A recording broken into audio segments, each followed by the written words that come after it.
그 댓글에 4050 무주택자 발언 듣고 싶다고 하셨는데 혹시 계실까요? 여기에 4050 무주택자에 대한 무주택자 아니 네. 있어도 말씀하십시오. 네, 말씀하십시오. 마이크 전해드리겠습니다. 그렇다고 꼭 4050 무주택자라는 건 아닙니다. 4050 무주택자이고요. 예. 저는 경제정의 실천 시민연합에서 토지주택위원장으로 활동하고 있는 조정은입니다. 예. 아이고, 참, 오랜 시간 이제 경청했고요. 저는 이제 우리 그 사회가 청년과 서민들에게 이제 주택 공급을 통해서 어떤 것을 줄 것이냐, 이걸 좀 고민해 봐야 될 것 같습니다. 이제 집을 사서 자산을 너도 불려라, 이런 관점이냐, 아니면 정말 살 수 있는 집을 마련해 줄 것이냐, 이런 게 굉장히 중요하다는 생각이 드는데, 지금 여태까지의 그 설계는 모두 집을 사서 자산을 불려라, 이런 방식이었다고 생각이 되고요. 그러다 보니까 지금 이제 여태까지 계속 강조하셨던 그런 실거주, 그 어떤 실수요자, 그 실수요자 실거주 1주택에 대한 그런 여러 가지 혜택들이 어떻게 보면은 이 부동산에 대한 어떤 그 투자나 구매를 모두 다 거의 사실 저는 부동산을 모두 다 투기라고 생각하거든요. 100% 사실 실거주라고 하더라도, 왜냐하면 어떤 집을 살 것인지를 결정을 하는데도 이제 경제적인 선택이기 때문에. 그리고 아까 이제 최초에 그 진민 교수님께서 2022년도에 왜 그렇게 착공량이, 비아파트 착공량이 줄었느냐, 예, 이제 대통령께서 물어보셨는데, 예, 똑같이 그 저렴한 주택이 많이 공급이 됨에도 불구하고 별로 사려고 하지 않습니다. 예, 그러니까 비아파트 다세대 주택은 이제 평균적으로 가격 수준을 보면은 제가 통계를 한번 봤더니 한 3억이 안 되거든요. 아파트는 훨씬 더 비쌉니다. 평균 아파트 가격은 12억, 15억 이렇게 지금 이야기하고 있는데, 다세대 빌라 가격은 3억이 안 되는데도 불구하고 거기에는 이제 시장에 진입하고 있는 수요가 없기 때문에 지금 사실은 공급이 안 되는 것입니다.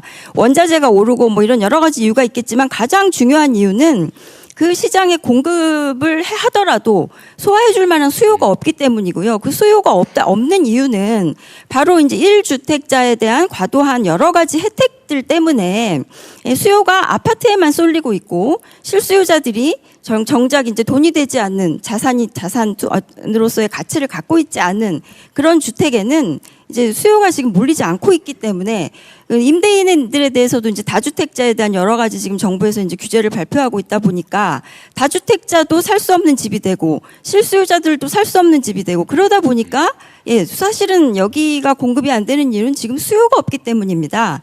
그러면 이 수요를 도대체 어떻게 채울 것이냐, 이걸 무슨 임대 그 주택에 대한 어떤 정책의 좀 전환으로 이제 할 것이냐, 아니면 1주택자에 대한 어떤 과도한 세제 혜택이라든지 뭐 이런 특혜를 조금 축소하는 방향으로 할 것이냐, 이런 것들이 좀 종합적으로 고민이 되면 좋겠다는 생각이 되고요.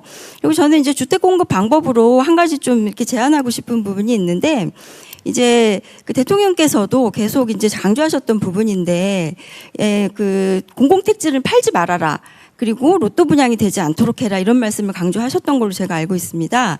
그런데 이제 그 우리나라는 또 그 이렇게 수용권이라는, 강제 수용권이라는 그런 강력한 행정권을 발동해서 그 이렇게 택지를 공급하는 그런 지금 구조를 가지고 있는데, 그런 공공택지를 이용해서 예, 토지를 민간에 매각하지 않고 건물만 민간에 분양하는 토지임대부 방식을 이제 저희는 계속 주장을 해왔습니다. 토지임대부 그 방식은 대통령께서도 지난 이제 대선 때 공약으로도 이제 이렇게 그 발표하신 바도 있고, 다른 많은 이제 그 지자체 이렇게 출마하시는 분들이 많이 공약을 하시는데 실제로 이제 실행은 많이 안 되고 있습니다. 근데 이 장점이 뭐냐면, 이제 그 건물에 대해서는 소유권을, 장점 말씀 안 하셔도 될 것 같아요. 예. 네. 하여튼 뭐 여러 가지 많이 있지만, 예. 그 이제 그 토지 임대료가 사실상은 보유세 역할을 하기 때문에 저렴하게 공급하면서도 알겠습니다. 일부 이제 토지 임대료를 환수할 수 있는 그런 구조이기 때문에, 이런 방식의 주택 공급 방식을 네. 제가 한번 말씀드려 보겠습니다. 그 남기업 선생님 옆에 계신 분도 매 똑같이 이 얘기를 하고 있죠. 네, 우리도 사실 검토를 많이 해봤습니다. 네. 댓글, 잠깐만. 네. 네. 그래서 이것도 사실 여러분들한테 의견을 하나 물어봐야 되는데, 이게 이 말로는 참 그럴듯하거든요. 그 저도 과거에 우리 남기업 선생이 얘기한 대로 그렇게 해야 되겠다 이런 마음을 먹었는데, 막상 제가 그 실제 정책을 담당하다 보니까 이게 과연 이상적으로 될까라는 생각이 든 이유가 있어요. 그게 뭐냐면 대한민국은 우리 국민들의 주권 의식도 매우 높은 반면에 이 민원의 강도가 너무 셉니다. 이게 이제 발전의 원동력이기도 해요, 실제로. 근데 어떤 일이 벌어지냐면 실제로 분양한 바가 있잖아요, 서울시에. 그때 누가 이명박 대통령 때 했던가? 이명박 예, 대통령 뭐 그때 때 했죠. 보금자리 주택 강남 세곡에서 일부는 바 있습니다. 완전 분양을 하고 일부는 토지를 임대하면서 분양한 게 있어요. 있는데 나중에 세월 지나고 난 다음에 보니까 가격이 거의 비슷해졌어요. 왜 그렇게 되냐? 사람들 속에 확신이 생겼습니다. 이거 언젠가는 내가 이 땅도 분양받을 수 있어. 그 확신이 생기는 것 같아요. 그 실제로 이게 나중에 예를 들면 해당 지역의 국회의원 선거, 뭐 시장 선거 이런 거 할 때 이거 저 분양할 거야, 안 할 거야? 그거 어떻게 안 할 수가 있겠어요? 그 표가 몇 개인데. 결국은 무너지는 거예요. 이 못 지킨다는 생각이 들어요. 제 생각에는. 지킬 수 있을까? 과연 토지 임대부라는 이름으로 건물만 분양을 하는데 과연 이거 임대 상황을 나중에 재개발할 때 지켜낼 수 있을까? 지금 법도 이상하게 지금 개정이 돼가지고 당연히 그 건물 소유주에게 팔아야 되는 것처럼 애매모호하게 돼 있어요. 근데 이런 상황에서 머리띠 묶고 해당 지역의 주민 막 수천 가구가 또는 전국적으로 막 수십만 가구가 앞으로 늘어난다면 그 대통령 선거에 치명적인 영향을 미칠 텐데 과연 견뎌낼 수 있을까? 제가 그 생각이 드는 순간에 야 이거 좀 조심해야 되겠다. 결국은 명목은 좋고 출발은 그렇다는데 최종적으로는 결국 그 해당 건물 소유주한테 우선권을 주거나 결국 그렇게 될 수밖에 없지 않을까 그 생각이 들더라고요. 이제 현실의 문제예요. 하여튼 우리 고민거리.